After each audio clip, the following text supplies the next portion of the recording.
Yes, we're coming out of the recession slowly in Europe, and it's very slowly. As a result, unemployment remains high. In some countries it's as high as 20%. In Germany it's about 6%. UK and France is coming up towards 8 or 9%.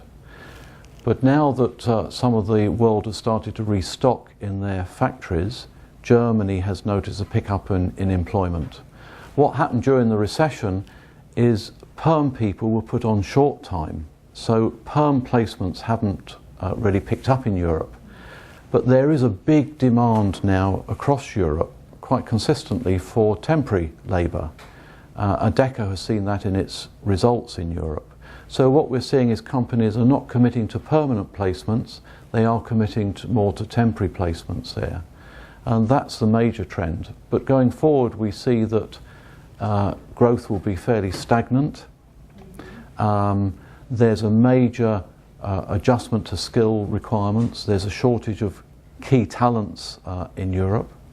We are seeing a pickup in some of the sectors such as banking. They're starting to recruit investment bankers again, and insurance industry that suffered very badly during the recession. But it's going to be a slow take-up.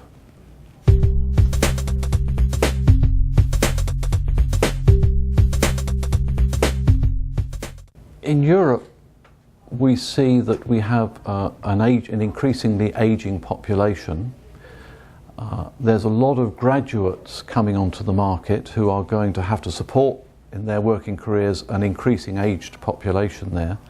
And at the moment the young graduates are not getting the jobs they need and therefore the experience. So there is a concern that how do we take the young graduates into the market and give them the right skills and experience to take over from the retirees in the aging population.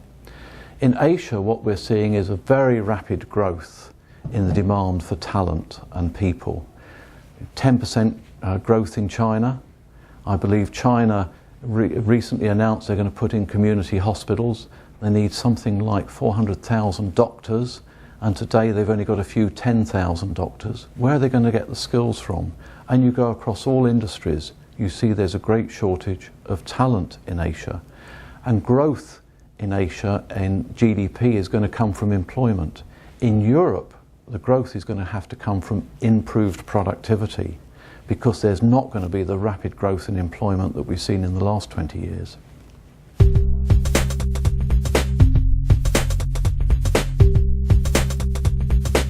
As I mentioned, we're going to see tremendous demand for jobs and particular skill sets in Asia, driven mainly by the engine of China.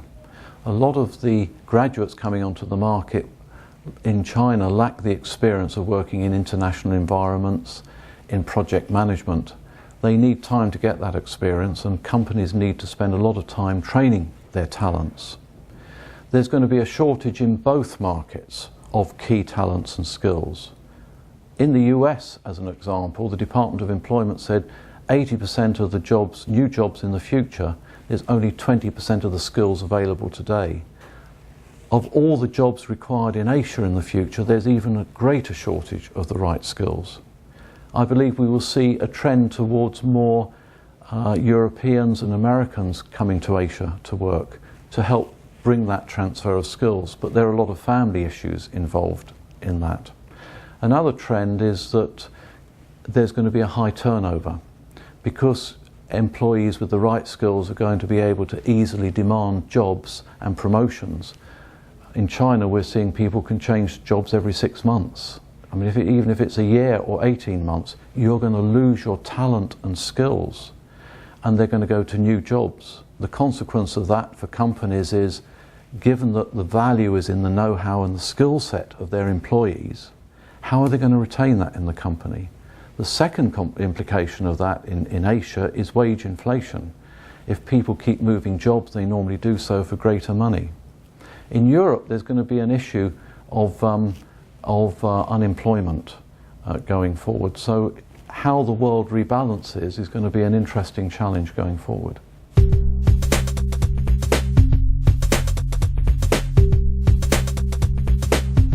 I mentioned before there's a great skills and talent shortage. China's got massive growth and it hasn't got enough of the right skills and training to cope with all that growth. Recently they advertised for foreign nationals to go into China to work for state-owned enterprises to help them adjust to more Western, European, American business methods.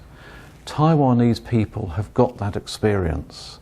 For the last 30, 40 years with your education system, many Taiwanese people I've met have been trained overseas, educated overseas, worked for multinational companies.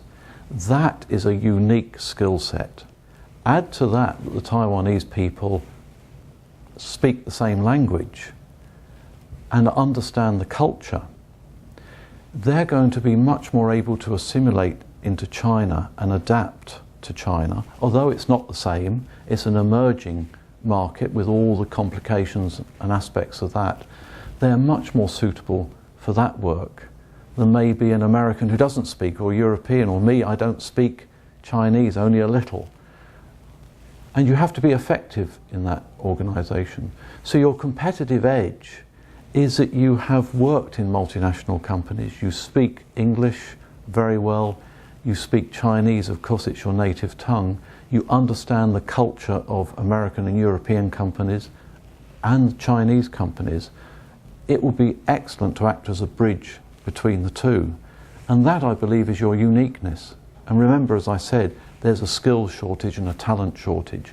And the talent is all down to people with the right passion, the right skills and the right attitude. And if you've had the education and the training, by bringing those three attributes together, you are unique and no one else can compete with that. And I think that is the position for Taiwanese people going forward.